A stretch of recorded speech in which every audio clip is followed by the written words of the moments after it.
So recently, the big news, and when I say big news, I mean the news that has literally dominated every news feed for the last week or so, has been the news that Meghan Markle, Prince Harry's wife, has up and left and fled to Canada. And when I say fled, I mean she went to Canada by her own choosing and will have made her journey via luxurious modes of transport where she will have been waited on hand and foot. But the reason Meghan Markle has left Britain is of course not that she is a gold digger who married a prince in order to further her own career, then wanted out of royal life when that lifestyle didn't suit her. Oh no. The reason she left Britain, according to many, is because Britain is such a horribly racist country. Apparently, Meghan was forced to leave Britain because some newspapers said mean things about her and criticised some of her decisions and covered stories about her extended family and their opinions on her.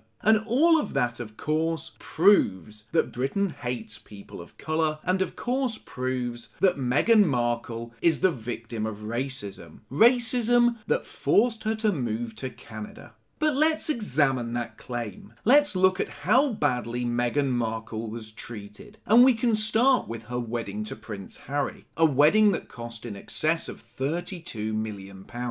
The vast majority of which was covered by the British taxpayer. Then, Meghan and Harry were gifted Frogmore Cottage within the royal estate and were allowed to spend £2.4 million of taxpayers' money renovating that cottage. And yes, that's £2.4 million on renovations. Not on building a house from scratch, but renovating an existing building already in the hands of the royal family. So I doubt it was too shabby when they acquired it. But despite having over £30 million of taxpayers' money spent on her since May of 2019, just 8 months later, Meghan had left the country, and according to some, that's all because Britain is a racist country. And you know what? I actually agree with part of that assessment. I do think that the British establishment is racist. I think the press, the police, the politicians, and social services are all racist. But the establishment weren't racist to Meghan Markle. She was treated like, well, a princess, and lived a life of opulent luxury at the taxpayer's expense. She chose to leave Britain because she is selfish and wanted to further her own ambitions elsewhere in the world, and Prince Harry and our marriage to him was most likely just a stepping stone toward her greater goals. You see, the press, the police, the politicians, and social services aren't racist when it comes to dealing with people of colour. In fact, the British establishment bends over backwards to put ethnic minorities on a pedestal and gives them generous handouts, treats them with kid gloves, and even creates and promotes publicly funded groups that specifically cater to the needs of minorities, whilst at the same time excluding the indigenous people from participating in those groups.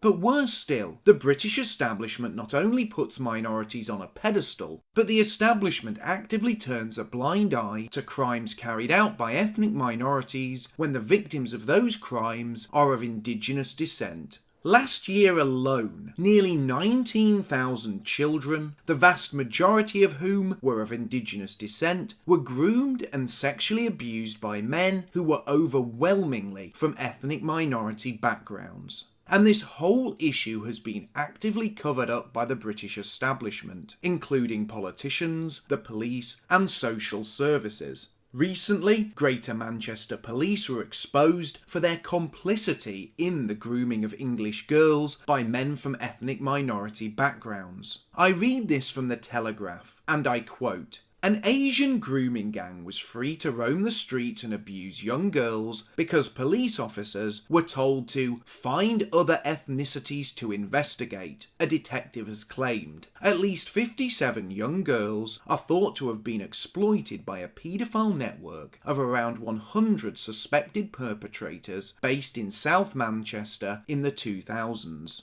The gang, mainly comprised of Asian men, hooked their victims on drugs, groomed and sexually abused them. One girl, aged 15, died after being injected with heroin by a 50-year-old man. Following a 2-year inquiry commissioned by Greater Manchester Mayor Andy Burnham into historic failings of police and social workers, a report was published today which concluded that vulnerable girls in care were groomed and abused in plain sight. The report found multiple failings at the hands of Greater Manchester Police, including how fears over race relations appear to have played a part in senior police thinking when tackling grooming gangs comprised of predominantly Asian men. It added that officers were aware of many sensitive community issues around policing in South Manchester in 2002 and 2003. End quote. And I wish I could say that this was an isolated incident, a case confined to Greater Manchester, but sadly it is not. I have already covered cases on this channel that dealt with the state covering up the grooming of English girls in Rotherham and Telford. I've covered individual cases where fathers were arrested when they went to the properties where their daughters were being abused in an effort to free them. And yes, when the police were called, the police arrested the fathers of the girls who were being abused and left the men carrying out the abuse with the girls that they were abusing.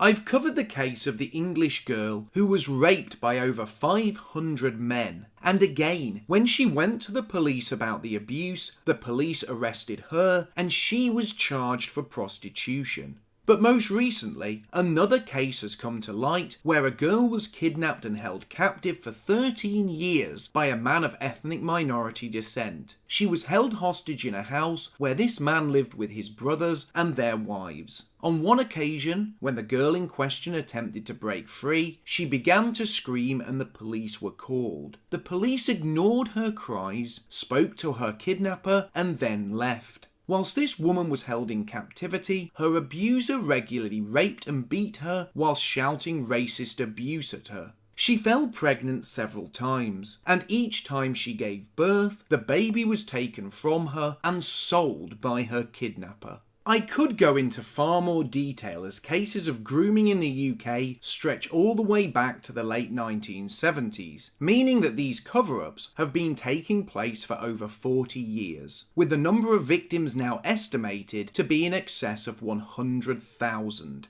That's over 100,000 English girls groomed, sexually abused and raped, with some being sold into sex slavery and some even being murdered. Yet the government, social services and the police covered up these horrific crimes to ensure ethnic minorities in the UK were never painted in a bad light. Yes, the British establishment is racist. Racist toward the indigenous people who are now second-class citizens thanks to politically correct policies that have ensured that ethnic minorities can act as they wish, whilst the police and social services turn a blind eye to cases of kidnapping, rape, torture, and even murder. And the press are complicit in all of this, because I can assure you, if last year nearly 19,000 girls from ethnic minority backgrounds had been abused by white men, news feeds wouldn't be full of gossip about Meghan Markle. The fact the press are using their power to bury these accounts of grooming and sexual abuse under a deluge of pointless gossip about a woman who previously to marrying a royal was a washed-up divorcee tells you all you need to know about the priorities of the British press.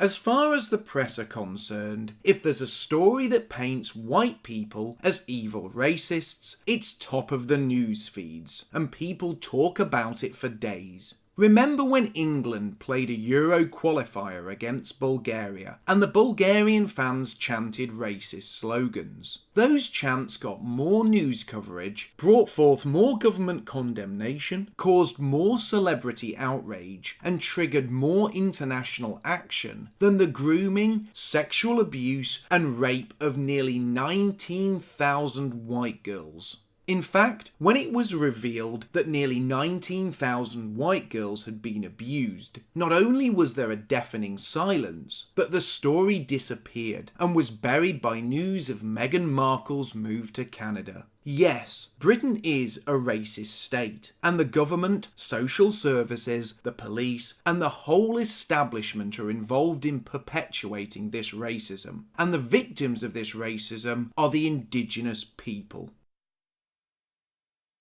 Thank you for listening. If you enjoyed this podcast, please help spread the message by liking and sharing it on social networks. If you want to hear more from me, please hit the subscribe button as new videos are posted every week. You can also read my book, The Fall of Western Man. It's available as a free ebook and in both hardback and paperback, and all the links are in the description below. Finally, if you want to join in the discussion with me, feel free to add me on Facebook and follow me on Twitter. Also, you can now follow me on Gab, Minds and BitChute as well. Everyone's welcome.